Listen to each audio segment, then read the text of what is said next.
Friend,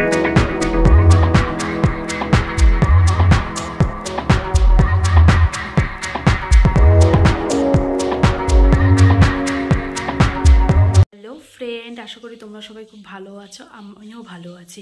তাই তোমাদের জন্য নতুন একটা রান্নার ভিডিও নিয়ে চলে আসলাম।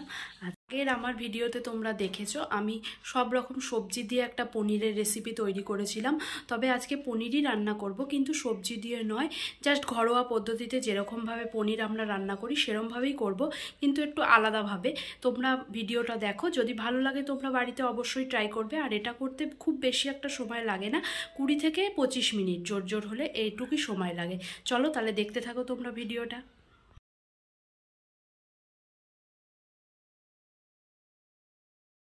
প্রথমে দেখো, আমি আলুগুলোকে হালকা হালকা করে ভেজে নেব, তারপর পনিরগুলো লাল লাল করে ভেজে নেব।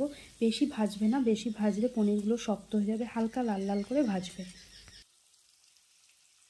এরপর দেখো, তেলটা গরম হয়ে গেলে ওতে গোটা জিরে, একটা শুকনো লঙ্কা আর 2টো তেজপাতা দিয়ে দেবো। এরপরে আগে থেকে বেটে রাখা মশলাগুলো, পেঁয়াজ, আদা, রসুন আর টমেটোর পেস্টটা দিয়ে দেবো। এবার এতে গুঁড়ো মশলা অ্যাড করে দেবো। গোটা জিরের গুঁড়ো, ধনের গুঁড়ো, তারপরে হলুদ আর লঙ্কার গুঁড়ো দিয়ে ভালো করে 1 চামচ নুন দিয়ে ঢেকে রাখবো 2 থেকে 3 মিনিটের জন্য।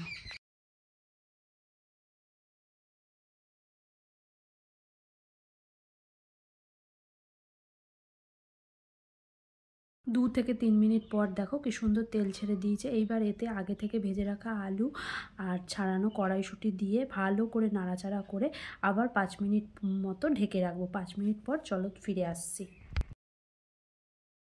এবার দেখতে পাচ্ছ কি সুন্দর তেল ছেড়ে দিয়েছে চারিদিক থেকে। ভালো করে নাড়াচাড়া করে এতে একটুখানি কাসুরি মেথি দিয়ে দেবো গুঁড়ো করে। আমি সাইডে রেখে দিয়েছিলাম যাতে গরম হয়ে যায়। তোমরা দিলে দিতে পারো, না দিলেও না দিতে পারো, কিন্তু দিলে স্বাদটা খুব ভালো আসে। নিরামিষ তরকারিতে কাসুরি মেথি ইউজ করলে খুব টেস্টটা খুব ভালো হয়।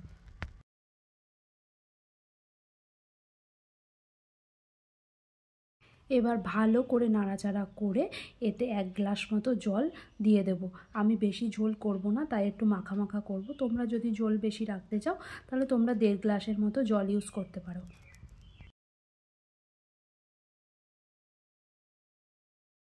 দেখো, এবার জলটা যখন হালকা হালকা ফুটে উঠবে তখন আগে থেকে ভেজে রাখা পনিরগুলো দিয়ে 2-3 মিনিটের মতো রেখে দেবে। এবার আর ঢাকা দিতে হবে না, 2-3 মিনিট রেখে দেবে।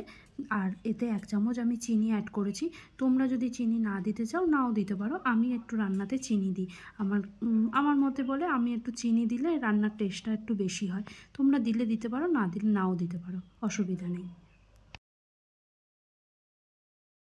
3 মিনিট পর তোমরা দেখতে পাবে আমার গরমা গরম পনিরের তরকারি রেডি। অ্যাট লাস্ট দেখতে পাচ্ছ আমার পনিরের তরকারি হয়ে গেছে তৈরি। তোমাদের যদি আমার এই ভিডিওটা ভালো লেগে থাকে তাহলে তোমরা অবশ্যই বাড়িতে এই রেসিপিটা ট্রাই করবে। আবার তোমাদের বলছি, শুধু ভিডিওটা দেখলে কি হবে? আমার চ্যানেলটাকে তো সাবস্ক্রাইব করতে হবে, বলো। সাবস্ক্রাইব না করলে তোমরা কি করে বুঝবে যে আমি কখন কি ভিডিও আপলোড দিচ্ছি?